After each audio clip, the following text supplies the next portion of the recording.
Hey y'all, what's good? And welcome to my channel. Thank you so much for tuning in. Thank you to all of my subscribers. I appreciate you guys so much.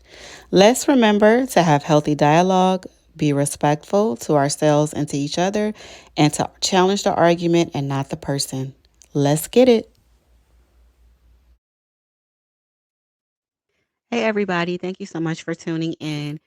Today, we are going to watch the testimony from the paramedics that responded to the 911 call placed by Sierra Day and her then boyfriend, Deontelewis. Now, I did receive a request from one of my viewers, and they suggested that I recap prior to posting videos, and I don't have a problem doing that. I do have to remember that, many of you haven't heard of some of the cases that I choose to discuss. And so I don't have a problem recapping. So we're going to do that now. So the series that I'm working on now is about Anaya Day. And basically, I'm just showing courtroom footage and reading off some of the information that I received via a FOIA request. And so Anaya Day was 4 years old at the time of her death. Her mother is or was Sierra Day, and her father's name is Michael Garrett. Sierra and Michael were high school sweethearts, and Sierra became pregnant her last year of high school and gave birth to Anaya, September 2nd of 2013. Now, while in high school, Sierra was a member of the marching band, and she also received her early childhood education certificate. Michael is a music artist, and he also was very active, I guess, like in the security sector. So he was a security guard for a long time, and then I know he went to school to get his weapons training and things like that. Um, and so at one point the relationship seemed to be go really well. They were, young and in love, and they were very seemed to be very happy with each other. They went to work and they took care of their baby. At some point though, the relationship went awry and they broke up. Now, when they broke up, they did have a verbal agreement to have Anaya visit with Michael, her father, and his family every other weekend. And originally, everything went well. He would go pick Anaya up. They would spend time together, have a good time or whatever. If you search Anaya Day on Instagram, see all the pictures that he has of her. She always seemed to be really happy and smiling when she was with her father. They had a very good relationship. Um, and unfortunately, we will never know what made Sierra choose to start to neglect and abuse her daughter. Now, it has been speculated that Sierra was jealous of the relationship that Anaya had with her father. Others have speculated that she was just bitter because they were no longer together and he moved on in another relationship and they had children.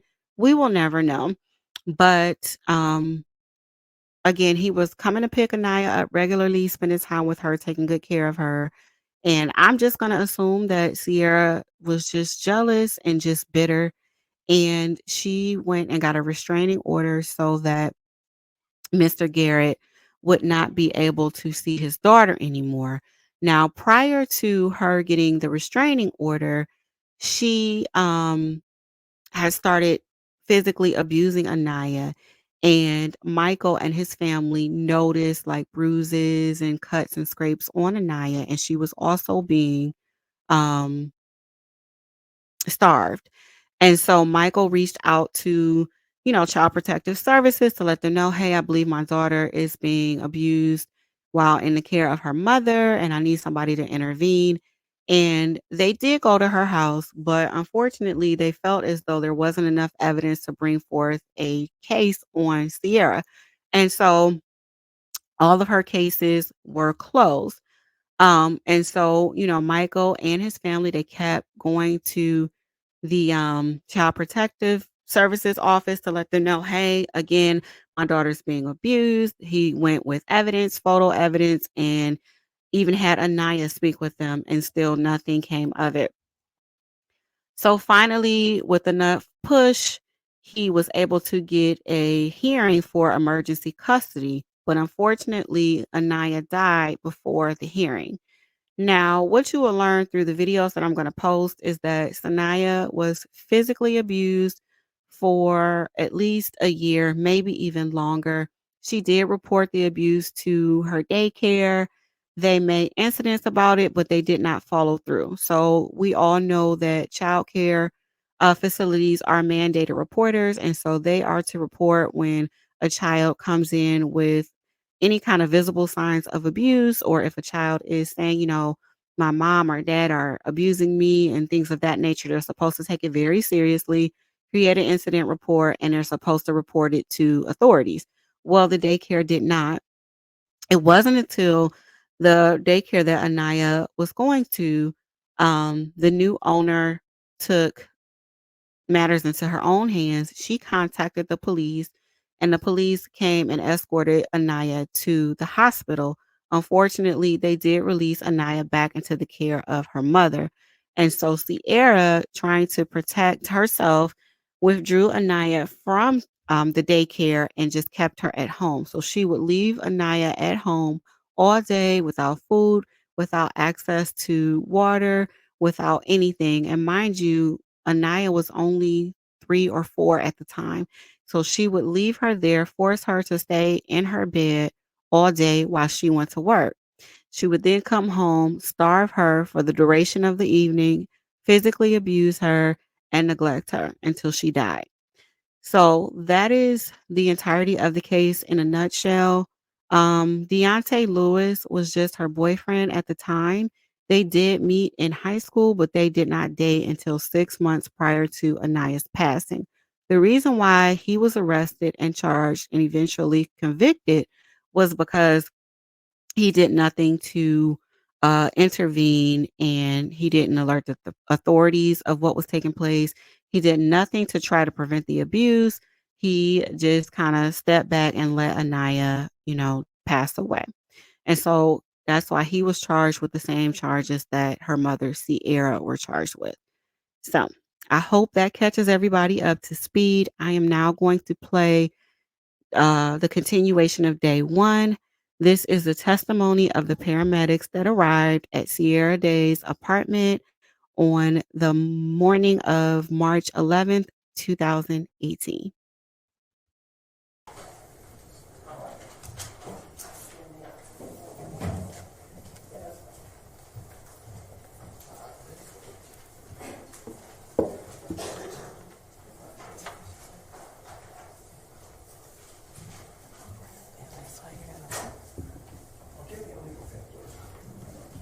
Raise your right hand, please.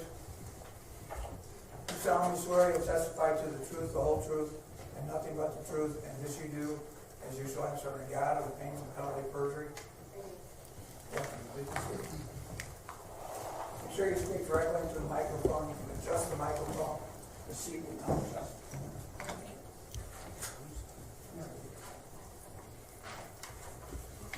Good afternoon, Ms. Hobart. Can you please state your name and spell your name for the record? It's Heidi Hobart, Heidi. Ms. Hobart, go ahead. You're a little soft spoken. You can move the mic just so we can hear you a little better.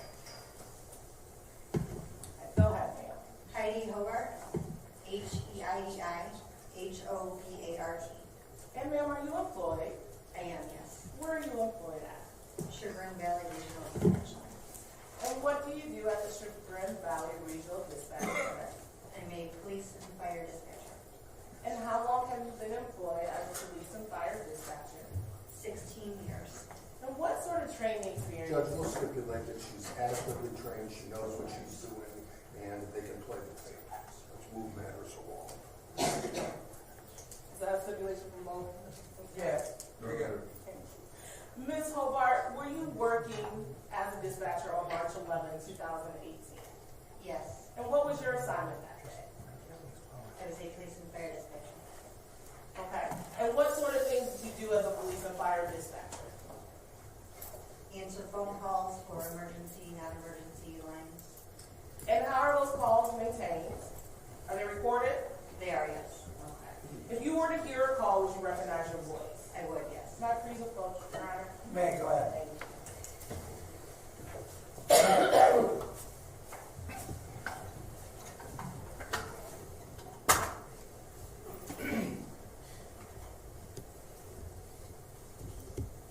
Ms. Hobart, I'm going to play for you a portion of what's been previously marked for identification purposes. It states Exhibit 241.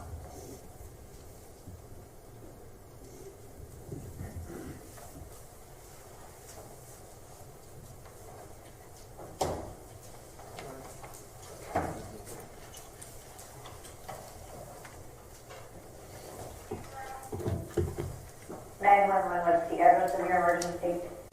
Yes, 22701 Cultural Gardens. And Ms. Hobart, do you recognize the voice on this call? Yes, that is. And is this recording the same or substantially similar conditions to when you first took the call?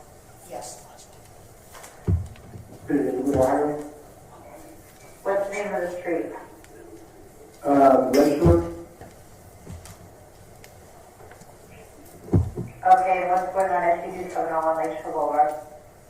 Yes, I'm arrested. Apartment number 119. Apartment number 213. First building.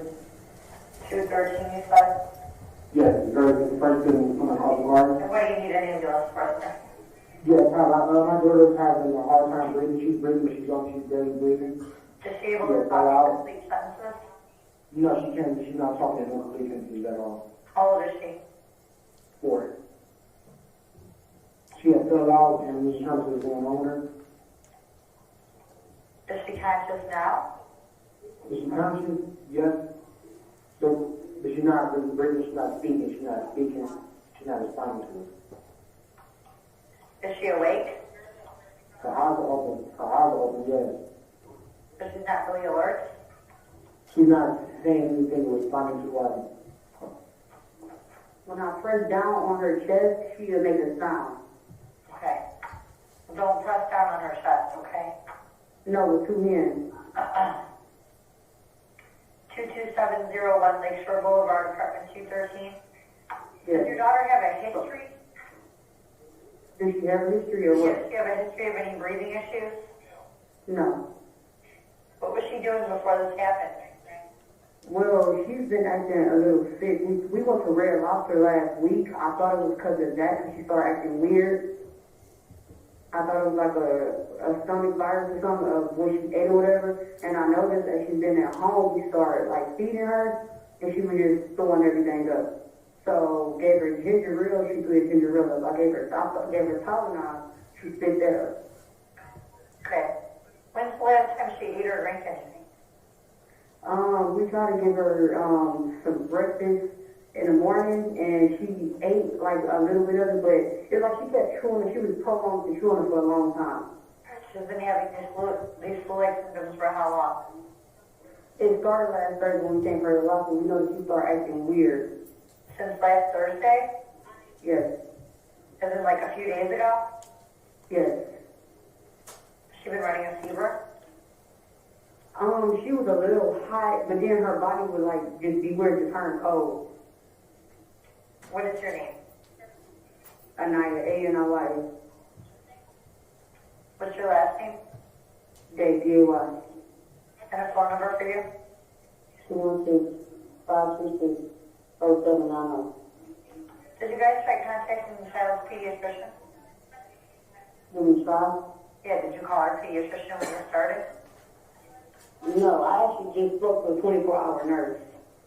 Okay. What is she doing now?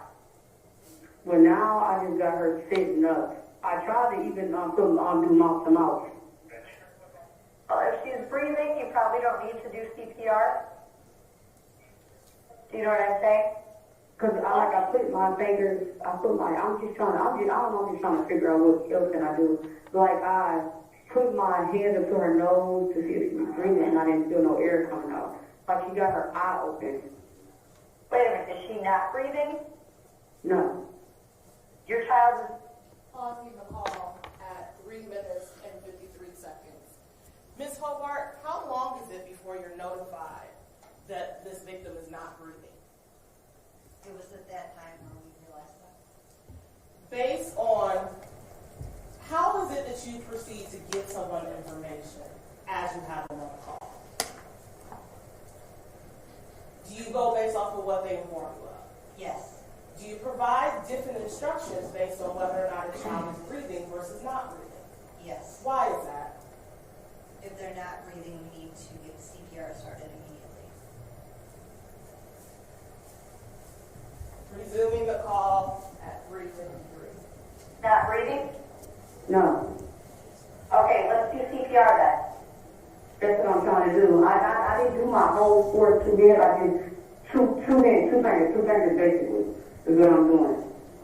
Okay, I want you to get her on a flat surface. Okay? Okay, say it again. No.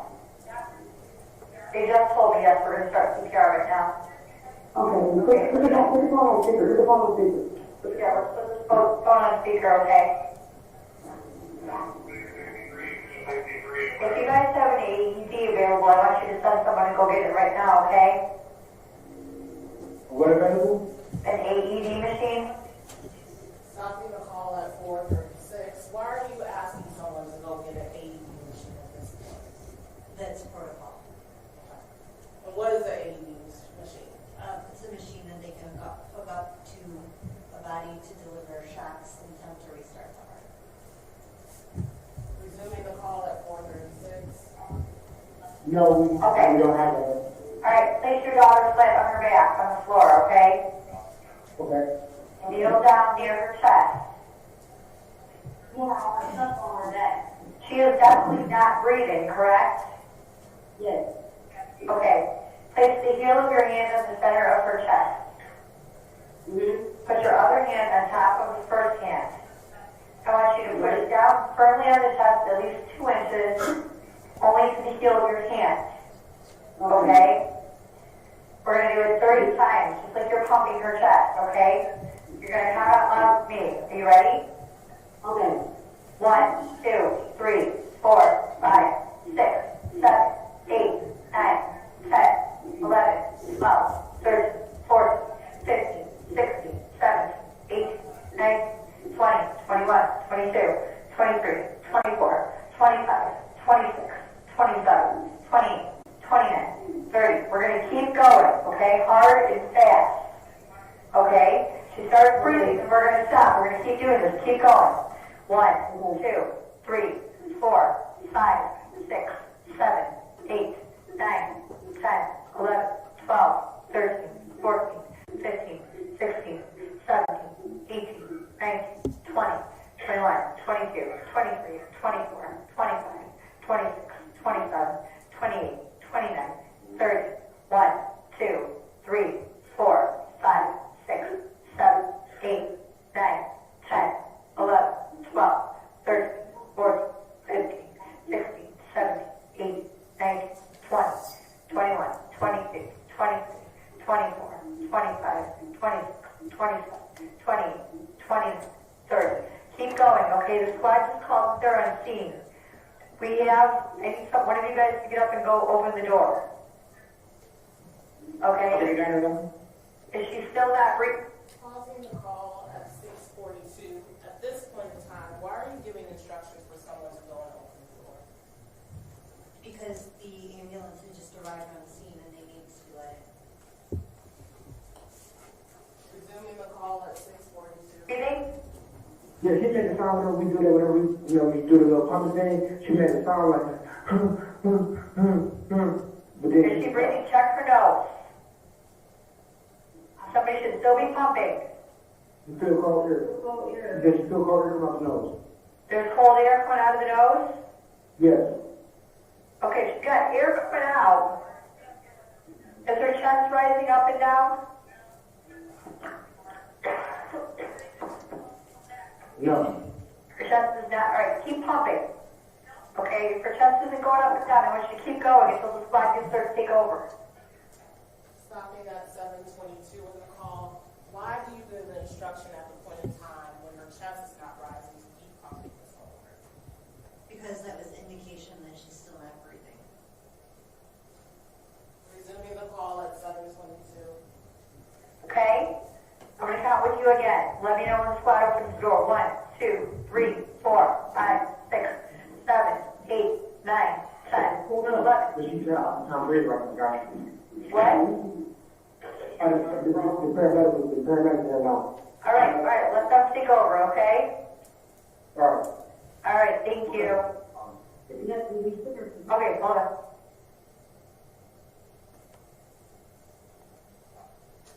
Sorry, I think he hung up.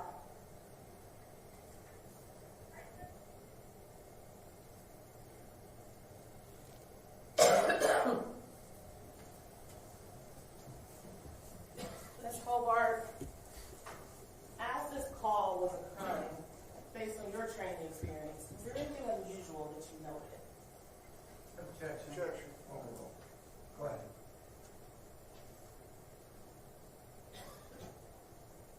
Typically, when people call in and there's someone not breathing, they tend to be a little bit more excited or panicky. Notice that they were a little bit calm. Thank you. One moment, please, Your Honor. Nothing further at this time, Your Honor. Mr. Johnson. No questions for this witness. As long as you know. Yes, Ms. Hobart, in your experience, would you say that the sound that we heard on the tape was coming from the child? As the defendant, as Mr. Lewis was trying to give her compressions that you instructed? I don't know. You don't know. No, I was not there on the scene to. Did you hear that when you were on the phone with them? Yes, I did. Okay. And you don't know if that sound was coming from, it was coming in correspondence with the count, your count. And you were telling them to push as you counted, correct? Correct. And the was coming in at the same time as your count. Will you agree with that? Yes. Okay. So in your experience, you're saying that if you've been doing this for 16 years, you're saying that you don't know if that sound was coming from the child? It could have been. It also could have been coming from someone else. I'm not there to see it. Okay, but like you said, typically people act differently. Well, typically, would somebody else be in the back corner? I don't know. Okay. Now, when you told them that EMS was downstairs, you were still simultaneously instructing Mr. Lewis on how to give these compressions. That's what we heard on the tape. Correct? Correct. Okay.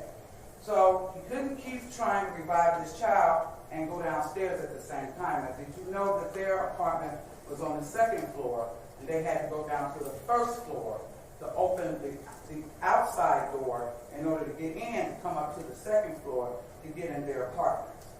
Yes. Okay. So they were knocking on the downstairs outside door, not knocking on the apartment door. Correct?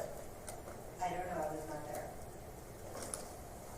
But at some point, he hung up and went downstairs and opened the door because eventually EMS got in, correct? Correct. Thank you. You right? Ms. Hobart, you indicated that you weren't present at the space when this call occurred, correct? Correct. So are you able to tell us whether it was the male or female voice in the phone doing the actual chest compressions? Based on the phone. Thank you. Nothing further, Your Honor. Any, No, Your Honor. no, you're not. You missed that time. Thank you. Go ahead, Mr. Witness. We're going to call Nate Lupa. Thank you very much.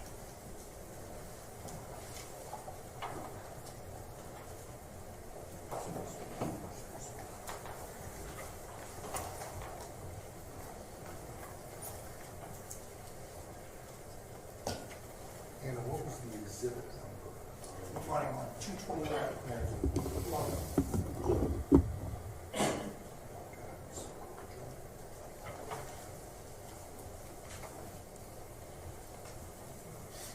Raise your right hand, please. You solemnly swear you'll testify to the truth, the whole truth, and nothing but the truth, and this you do as you so answer unto God, or the pains and penalty of perjury.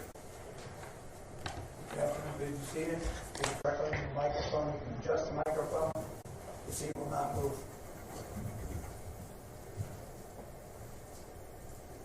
Go ahead. Thank you, Your Honor. Good afternoon, sir. Good afternoon. Please state your full name, spelling your first and last name for the court reporter. Nathan Lapu, Nathan, Lapuh. And Mr. LaPoo, by whom are you employed? Euclid Fire Department. And in what capacity do you work for the fire department in Euclid? I'm a firefighter and a paramedic. And can you explain to ladies and gentlemen some of the training you've had in order for you to maintain your position, sir? Well, I had to go through EMT basic school, paramedic school, and then fire school to obtain all three of those certifications. All right. And how long have you been a paramedic firefighter for the city of Euclid? I've been there for 14 months. All right. And in those 14 months, were you gainfully employed with the city of Euclid Fire Department back on March 11th, 2018? Yes. And when you were working back on March 11th, 2018, what was your designation or what was your title back then? I was a firefighter cadet, but I was a paramedic in charge that day.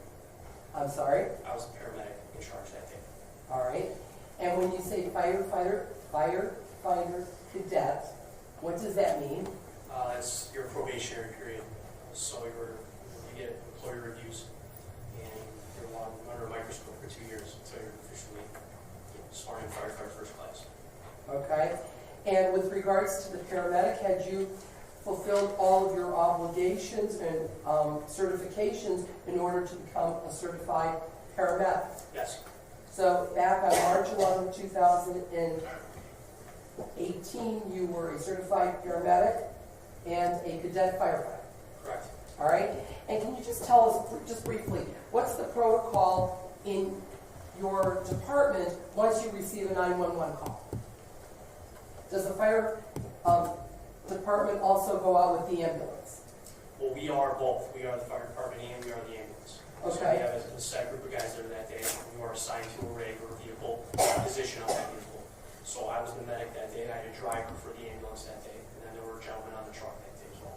All right. So tell me, who were you working with that day? I was working with paramedic Rob Swope, who was on the spot with me, and I don't know who was on the truck that day. Okay, fair enough.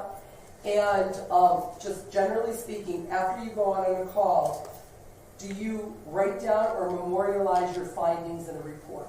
After every call. All right. And did you do that back on March 11th, 2018? Yes. Did you respond to an address of 22701 Lakeshore Boulevard, Cultural Gardens Apartment? I believe it's 213. Yes. Okay. And did you write a report about that? Yes. All right. One moment, Your Honor.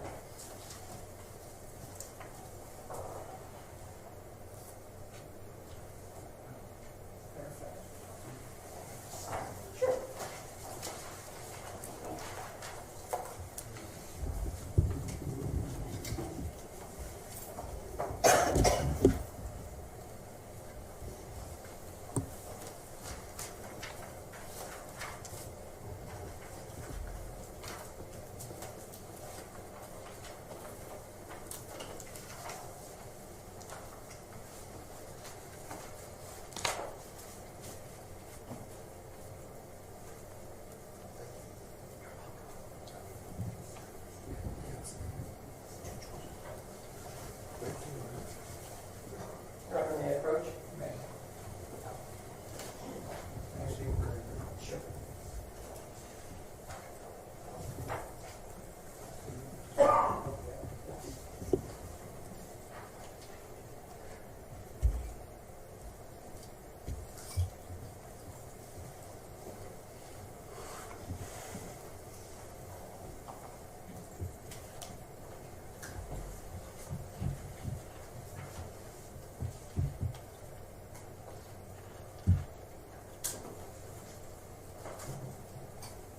Thank you, Your Honor. Mr. LaPue, after showing defense counsel in court and handing you has been marked State's Exhibit 220, can you just take a moment and review that for me?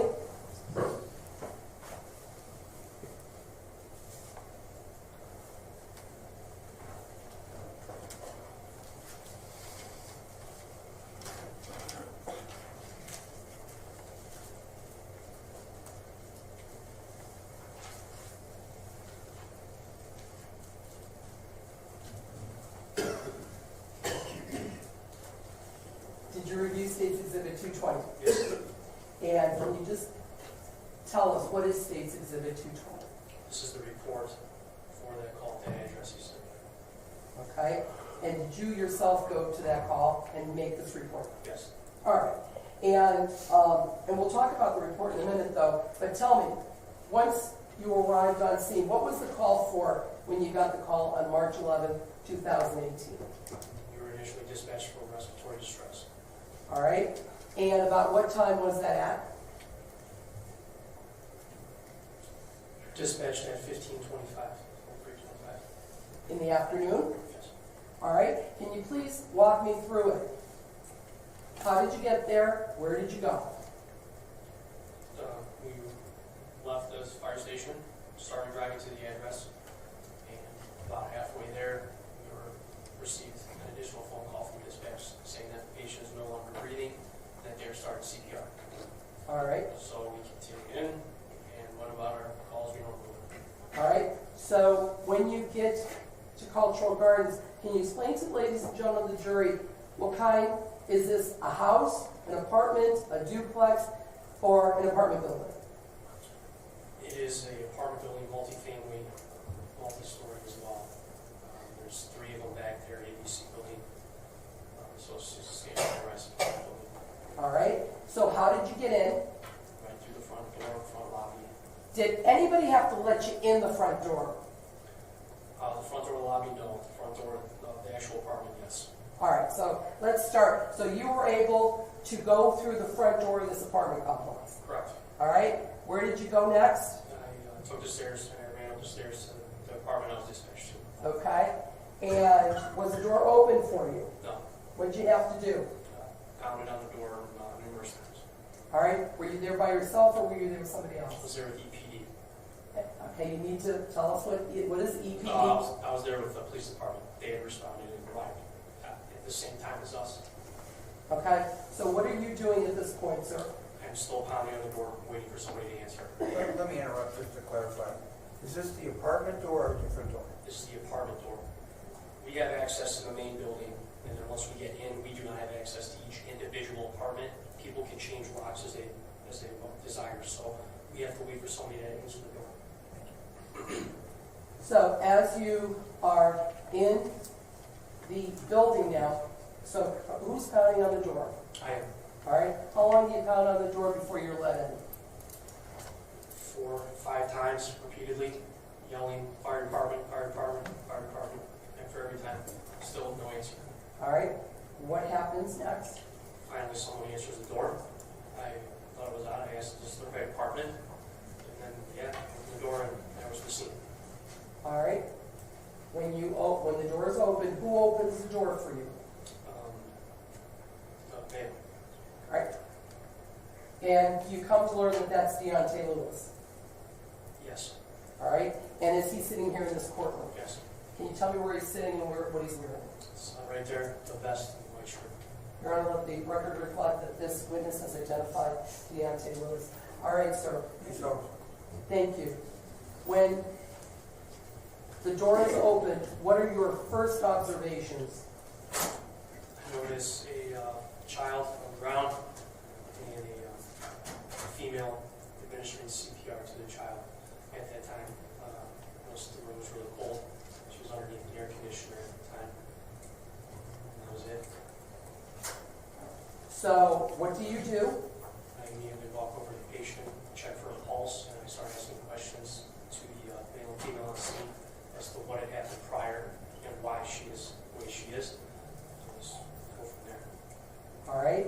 And were you able to obtain any information for purposes of trying to help this child? Yes, I had a kind of broken story on both parts, but the story that was told is that the patient had trouble breathing, and she had fallen earlier that day, hit her head,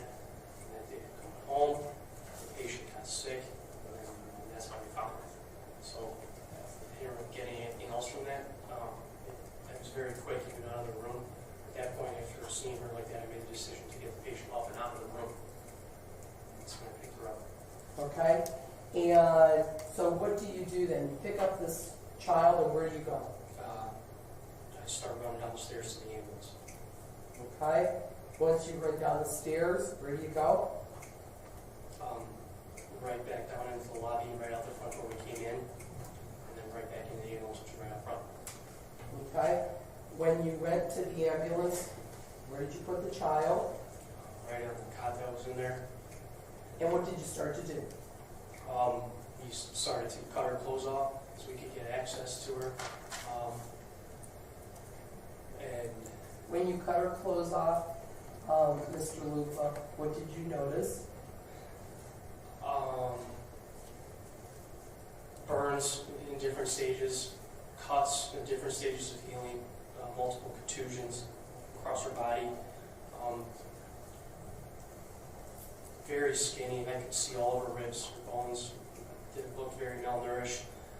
She was cold, stiff, and at the time, we just made the decision to keep working. Her as a kid. Okay. And Mr. Luther, when you say she was stiff, what do you mean by that?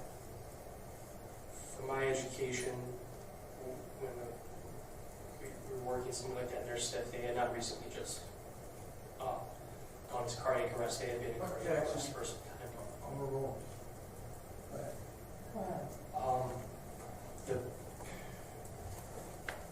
When somebody is that stiff that they had not just gone into cardiac arrest, that they had been in cardiac arrest for some time, not just recently. Objection. Overruled. Your Honor, you have a sidewalk. Yeah, man.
Thank you.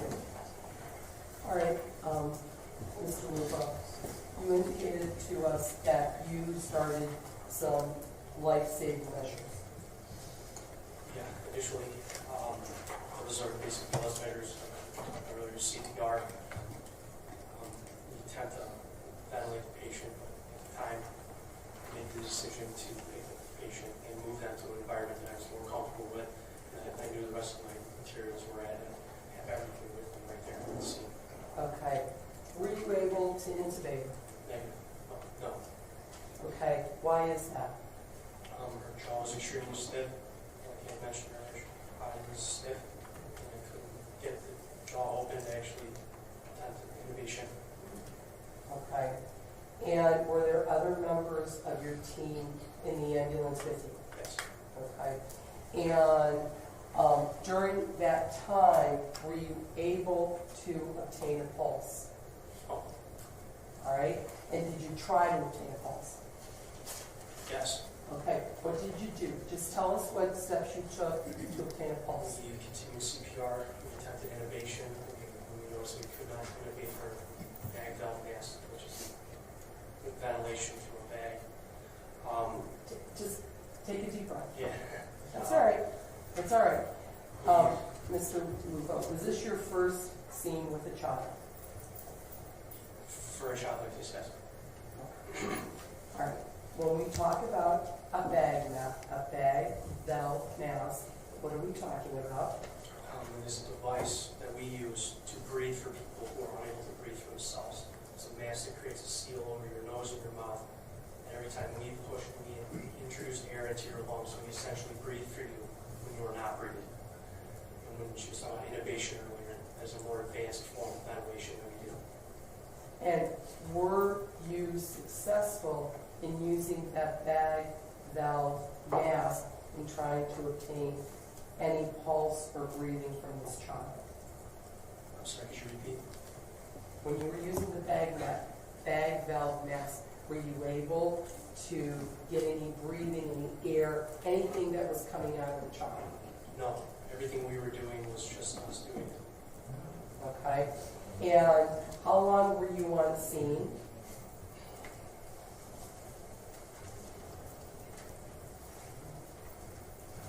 We were on scene for a total of 4 minutes. All right. And all these measures that you have talked about. Now, you also provided us with a report, correct? Yes. And did you write down everything that you did in your report? Yes. Okay. Now, starting with page 1 of State's Exhibit 220, what kind of information do you provide in this report? It is a detailed report, where we went, who was on the call, times, what we did. All right, so can you tell me who was on the call with you? Myself, Paramedic Rob Swope, Paramedic Chris Wilson. Okay. And what kind of call was this dispatch? It's initially dispatched as respiratory distress, difficulty breathing. All right. And when you go there, is it a call that you would require lights and sirens? Yes. All right. That's memorialized in your report? Yes. All right. And does it also provide us information of the time that the call was received, when you're dispatched, when you arrive, and when you leave? Correct, yes. And then does it also provide information about what you did when you were on scene? Yes. Okay. And so, starting on page 1, what kind of condition did you find when you arrived on scene? The condition of the patient? Yeah, what your description is in your report. Under scene information? Yes. Cardiac arrest, non-trauma, the patient, our inability to determine the actual cause of the cardiac arrest. All right. And then, what is the next topic or area? Chief complaint. Okay. And what is the information that you provide? It's an unresponsive female location. It's a general, global, entire body. I completed my ALS assessment for that illness, the unresponsive female. I'm sorry, I didn't hear the last part. An ALS assessment was completed for that unresponsive female. Okay. What is an ALS assessment, sir? It's a detailed assessment from a paramedic on everything from their airway, breathing, circulation, down to what meds they've taken, what history they have, anything of that sort. Just getting a generalized history of the patient and the events going on. Okay. And then what is the next topic? The history of present illness. All right. And what information do you provide there? I provide what I saw, what happened when I arrived on scene, and then a couple of statements I had. And what was that? I wrote down on arrival, I met the EPD at the doors to the building, like you said.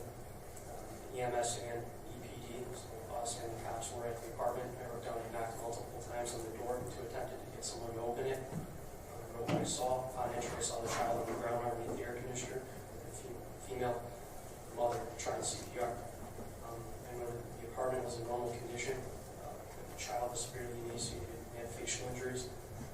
No blood was on scene, though. So, mother states that the child has no medical history. Mother states that the child fell off the toilet last night and hit her head, but was okay and went to dinner. No other information was given. Okay. All right. And then we move on to page 2 of your 3-page report.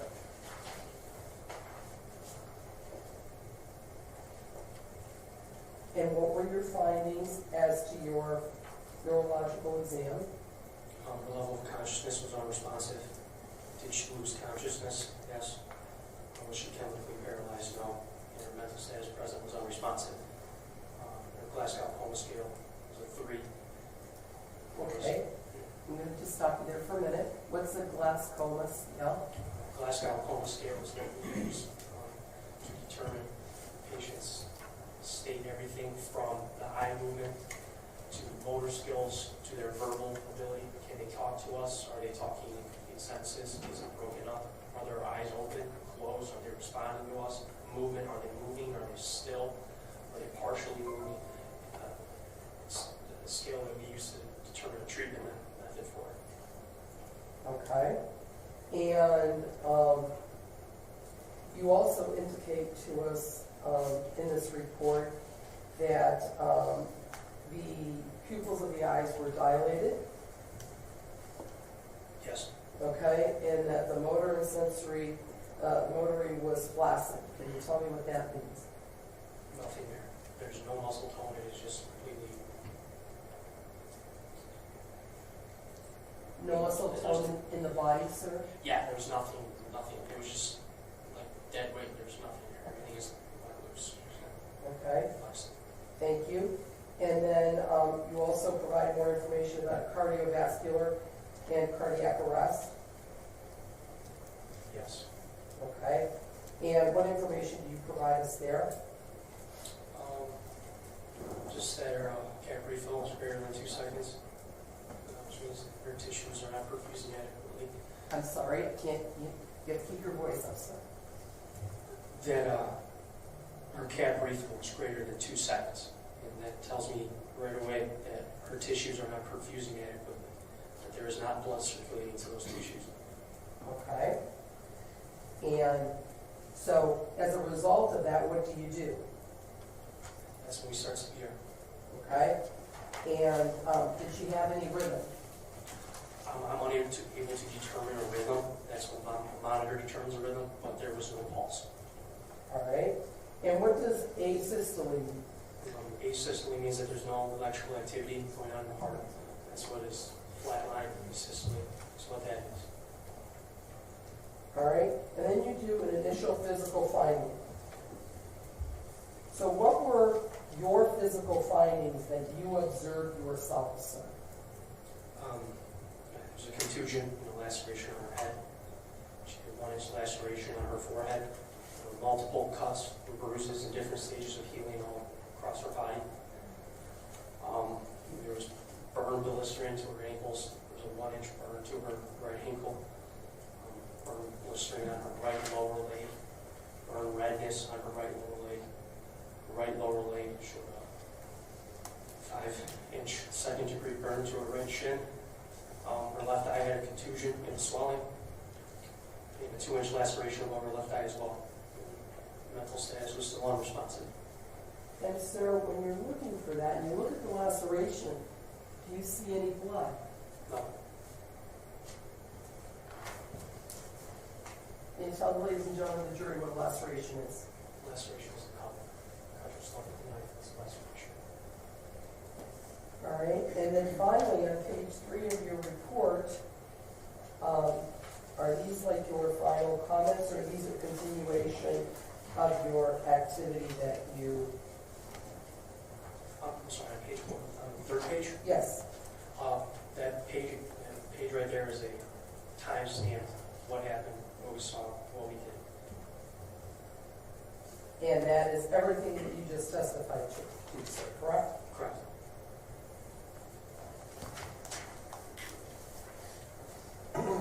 Once you care for the patient in the ambulance, then what do you do with the patient?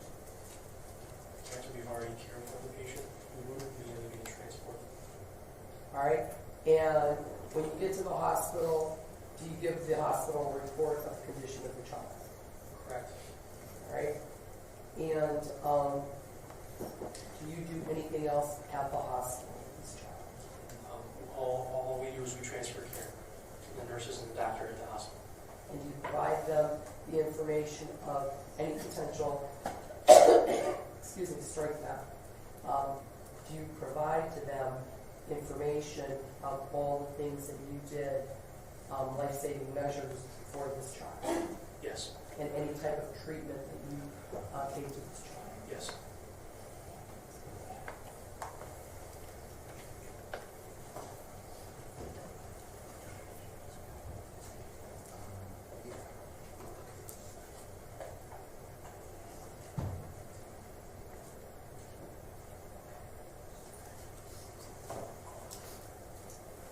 Mr.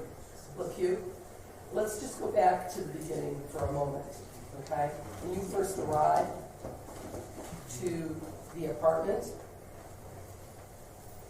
where was this child located? In the room, straight ahead from the door, right underneath the air conditioner. Okay? Was the air conditioner on or off? It was on. Okay? What was the room like? It was pretty cold. I Okay? remember that. This is on because it's cold outside. It was cold here. Okay? It was March 11th, 2018. Yeah. Okay? And did you question anybody about that? It's time up.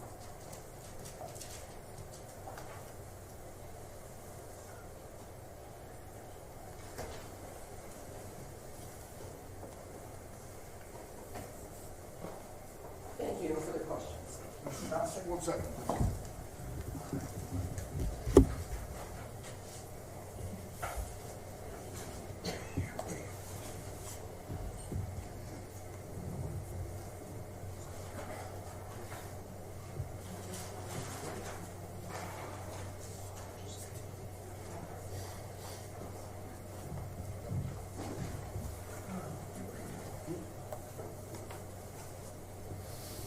Good afternoon, sir. You talked to us about,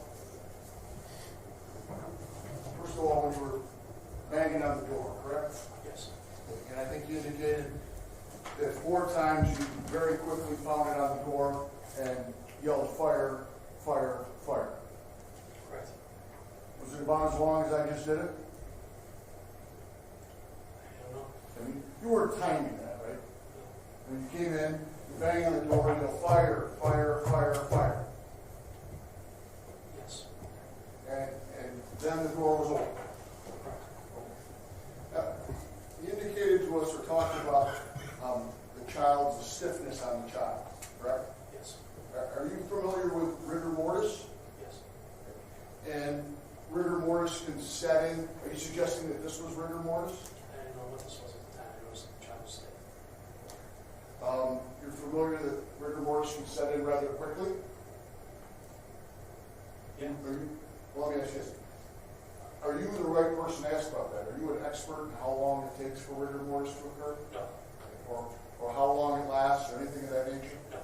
You're not trained in that? No. You're just testifying here today as to your observations. My observations. Thank you. You want Dina?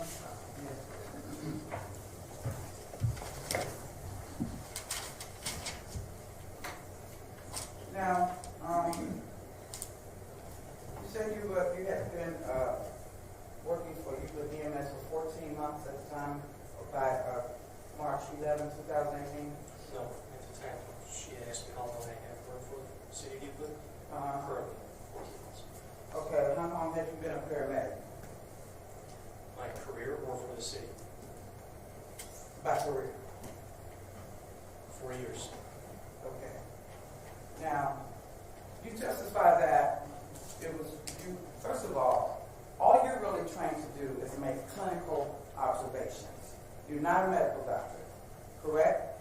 I'm not a doctor, correct? You cannot do diagnosis, correct? Correct. And when I say clinical observations, what I mean is what you can see. You make certain determinations about what you see. Yes. Correct? So, in your report, you put that the child had several burns,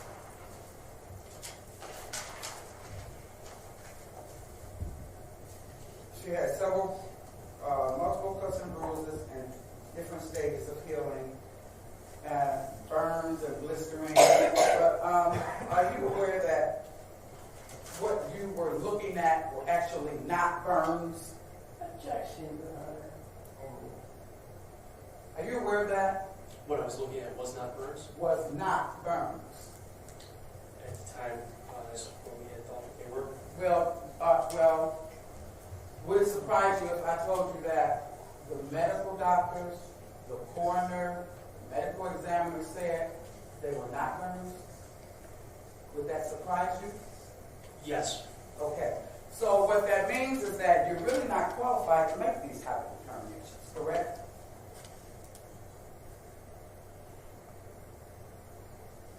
Determinations of what? That what you were looking at were burns. I'm qualified to make an observation of what I see. And at the time, I had saw what I had determined to be burns on her body. And with the paramedics on scene, we had all talked to each other and determined that that was what we thought that was. That's what you thought it was, okay. Now, also, I think I heard you testify that you inquired about what happened and you were getting different stories and that you wrote down everything you saw and everything that happened. But actually, in your report, you say, mother states child fell off the toilet last night and hit her head, but was okay and went to dinner. No other information given. So, if you got different stories from both parties, then why would you put in your report that you only got one story from one party? I put down exactly what I could remember. I wasn't going to put something down that I did not remember. You didn't remember it then at the time, but you remember it now. I remembered that what was in this report is what I put. You couldn't remember what you just testified to then, but you remember it now.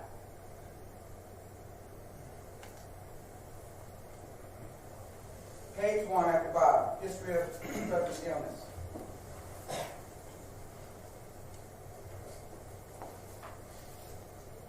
Yes, I put down there that the mother states the child has no medical history. The mother states that the child fell off the toilet last night, hit her head, was okay, went to dinner. No other information was given. Thank you. Can you redirect? Mr. LePew, is it fair to say that you are a trained paramedic? Yes. And that as a trained paramedic, your obligations are to your patient? Yes. And that you make observations and try to obtain information from the people that are around the alleged patient that is before you? Yes. And based on your training and experience, have you ever seen rigor mortis before? Yes. Okay. And based on your training and experience, have you ever seen a lifeless child before? Yeah, I've never seen a lifeless child before. Thank you. No further questions. Nothing on that, Judge. You want Gino anything? Nothing on that. We step down. Thank you very much. Our next witness. The state calls Robert Swoop.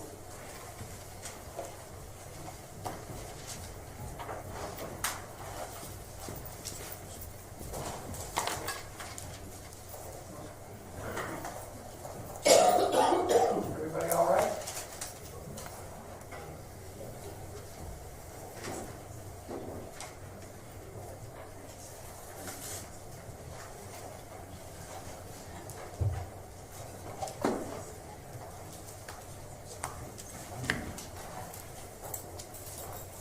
Raise your right hand, please. You solemnly swear you'll testify to the truth, the whole truth, and nothing but the truth, and this you do, as you shall answer to God, or the pains and penalty of perjury. I do.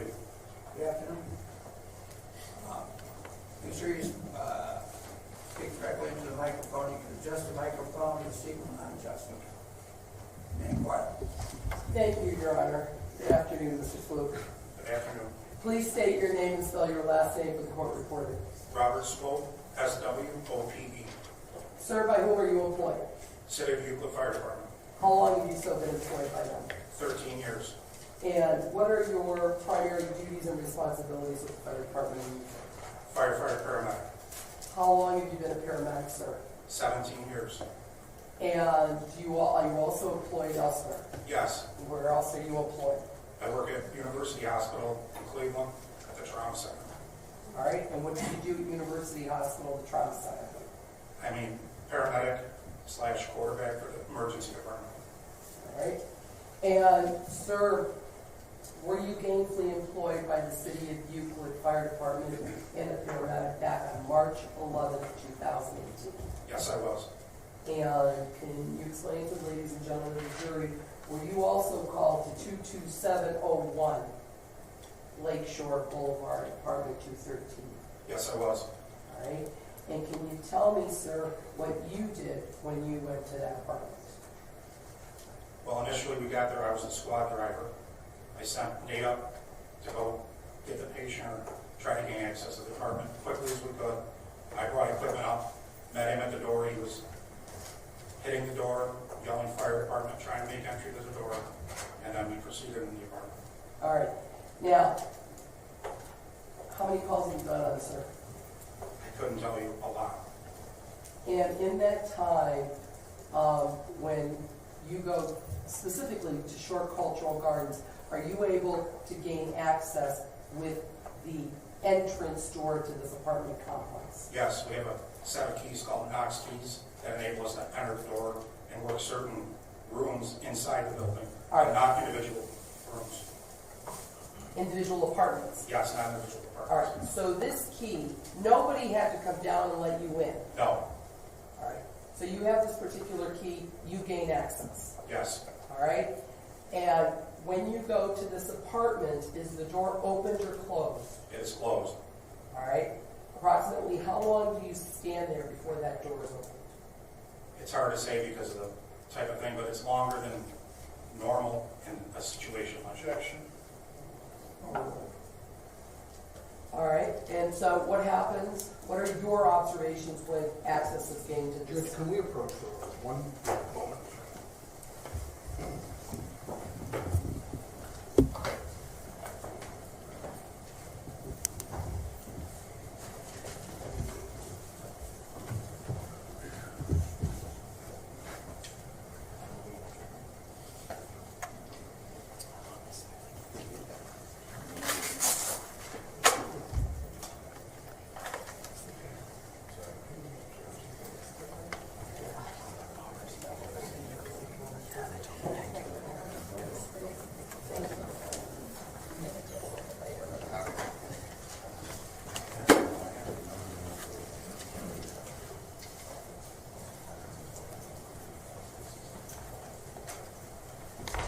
Continue. Thank you, Your Honor. Mr. Swoop, you can continue. So now you said you had the bag of equipment, Yes, and what does that mean? I was carrying medical equipment. He had one bag with him, and I had multiple other, I had a monitor and another bag that has other stuff in it. Okay? And so when you get there, what are your observations, sir? To the door inside the apartment. Inside, well, the door is closed, you've indicated to us already. Yes. So when the door is open, who When the door- opens the door? The gentleman does. All right, is that gentleman in this courtroom? Yes, he's right there.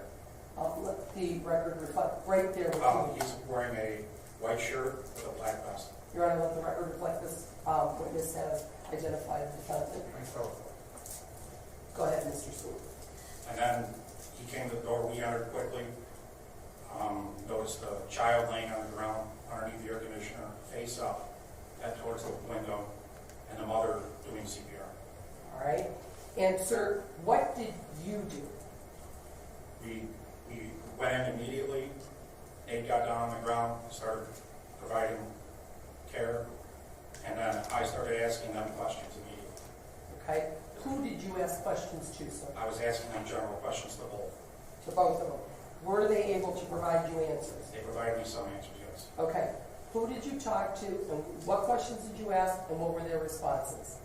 I believe it was the female that stated that she had fallen off the toilet, and then they went out to dinner, and then later she was like this.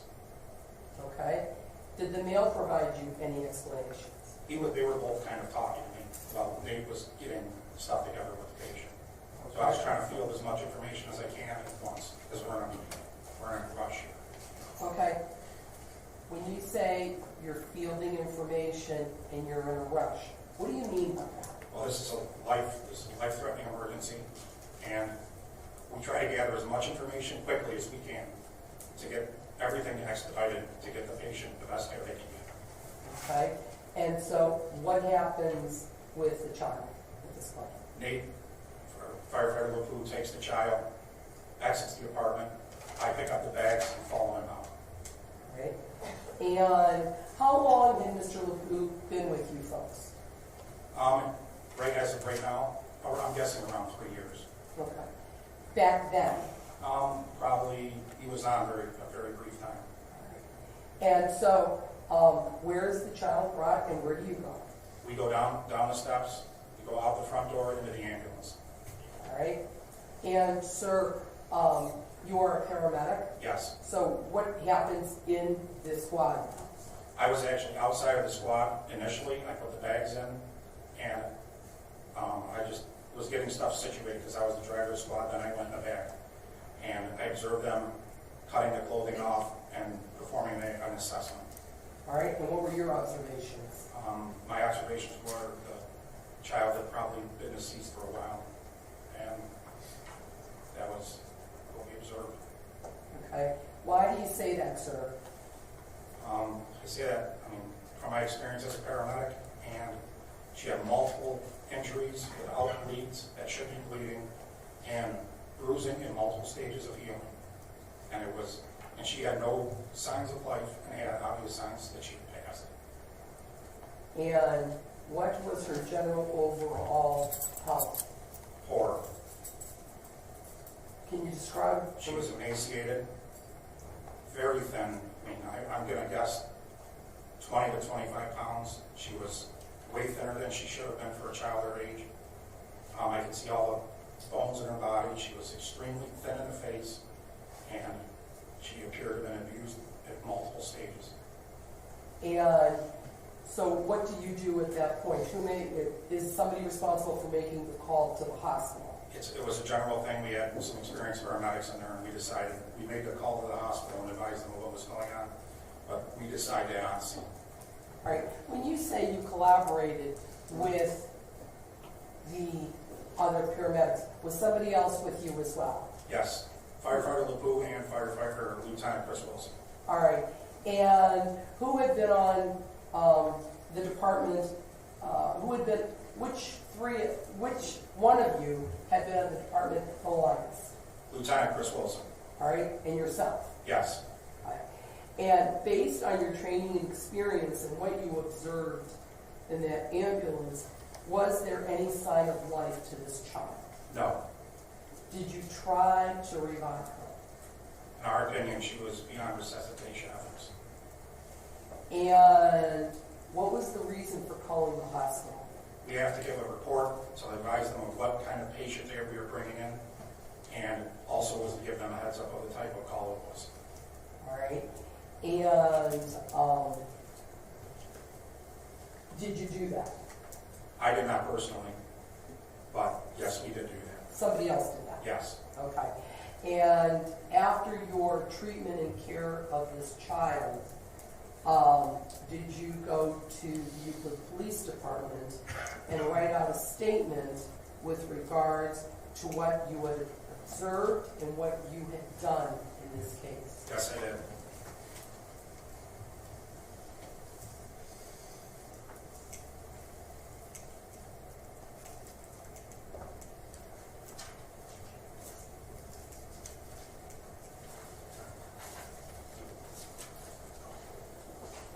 Now, Mr. Swoop, you said that when you went there you found the male that you identified. Did you also see a female? Yes. And did you talk to the female?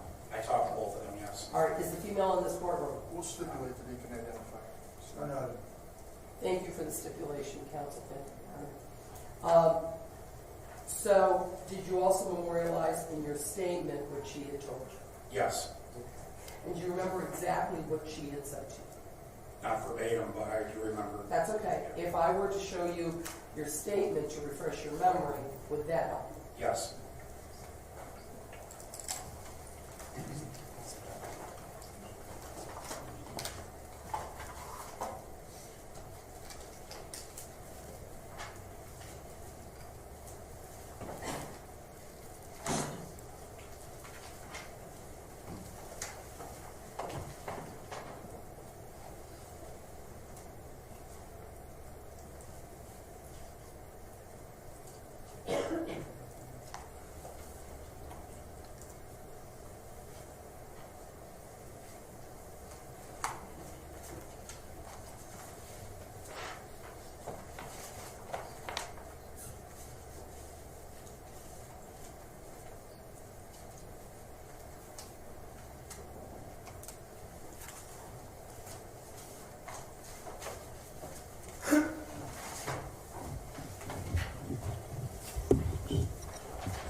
Having shown defense counsel and the judge, I'm handing you in our case exhibit 222. Just take a moment and read that.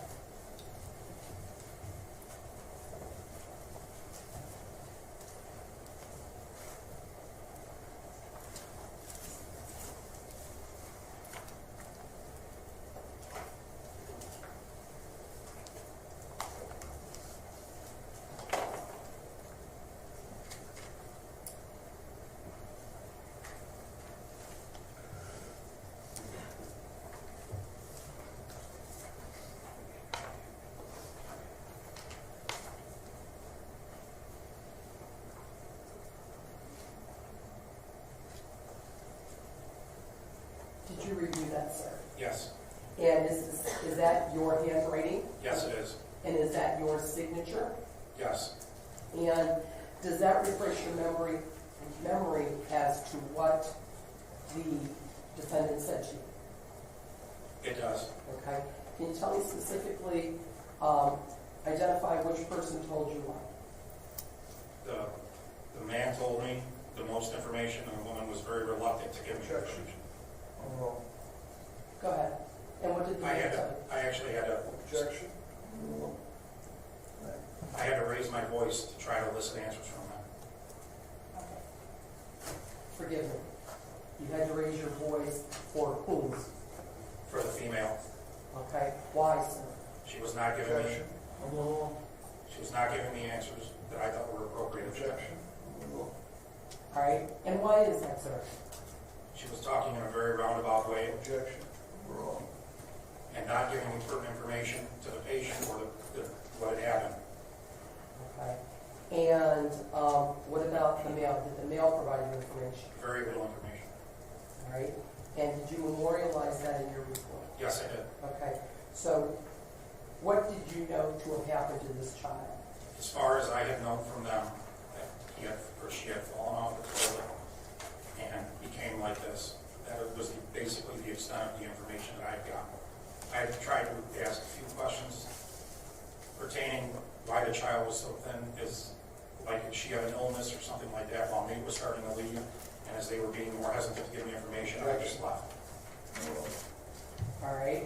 And why did you ask about an illness, sir? Because of her condition. All right. Did you think she was suffering from a condition? Objection. Wrong. I did not know at the time because the appearance of the child was not that of a normal child, and I just wanted to try to get as much information on her as I could. And in these types of situations, is it imperative that you obtain as much information as possible? As much as we can, yes.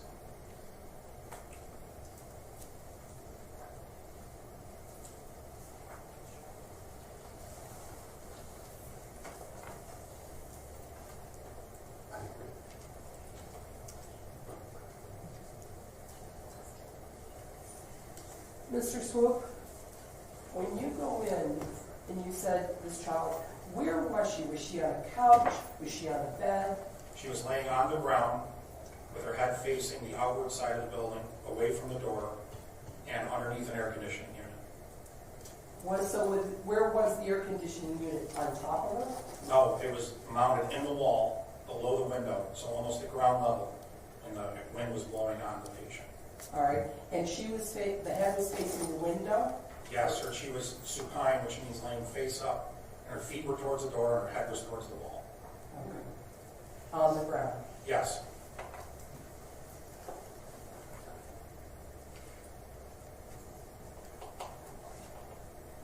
This air conditioning unit is not a window unit, is it?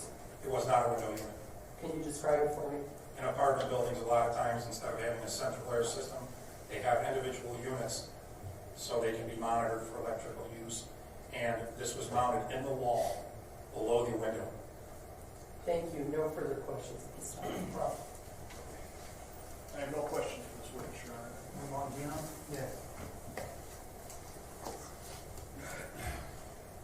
Mrs. Swope, you and the prosecutor keep saying that this child was on the ground. She was actually on the floor, correct? Sure. Grounds are outside, floors are inside. Okay. Now, you are not a medical doctor, are you, sir?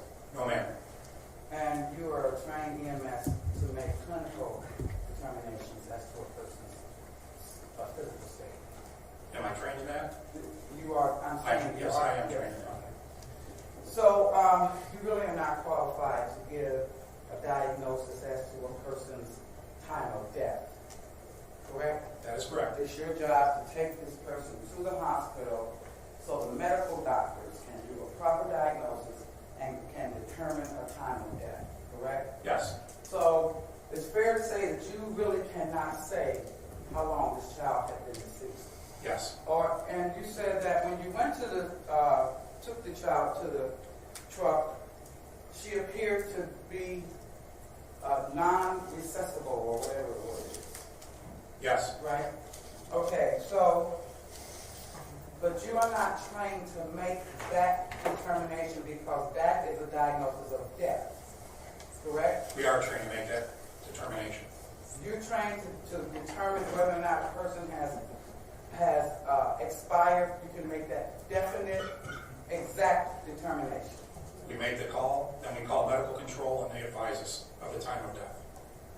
No, you take the child to the hospital and the doctor will determine the time of death, correct? Yes. Okay. That's what. Now,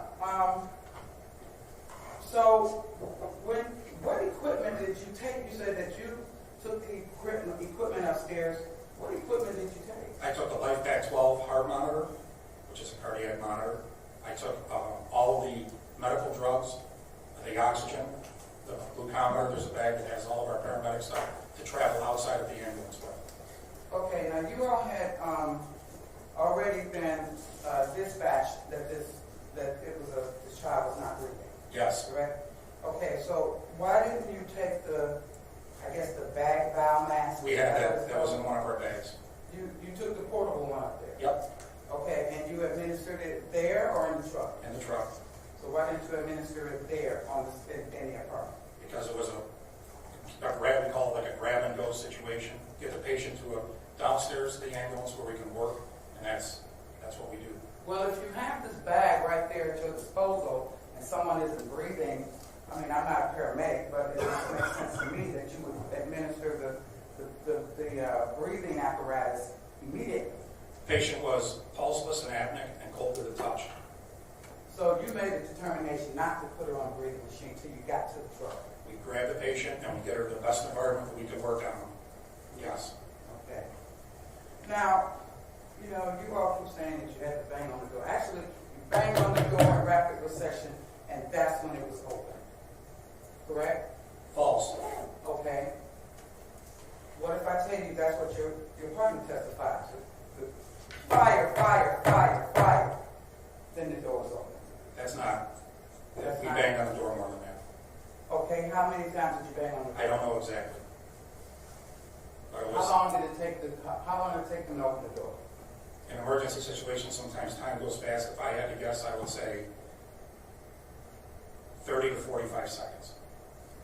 30 to 45 seconds. Yes. Fire, fire, fire, fire. 1, 2, 3, 4. That's 4 seconds. So you saying 31 more seconds went by before the door was open? That's your testimony. I would say probably yes. Thank you.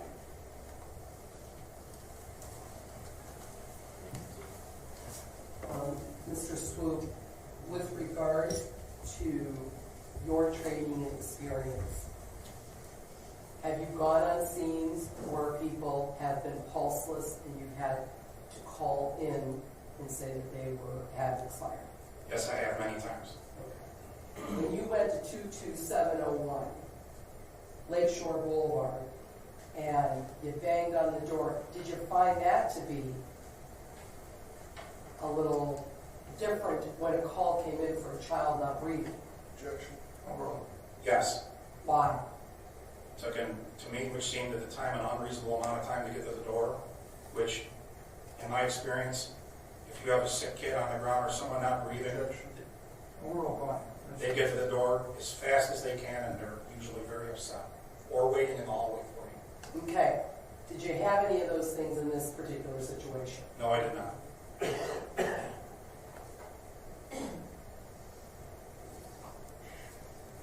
And lastly, when you yourself observed this child, whether it be in the apartment or on construction, was there any sign of life?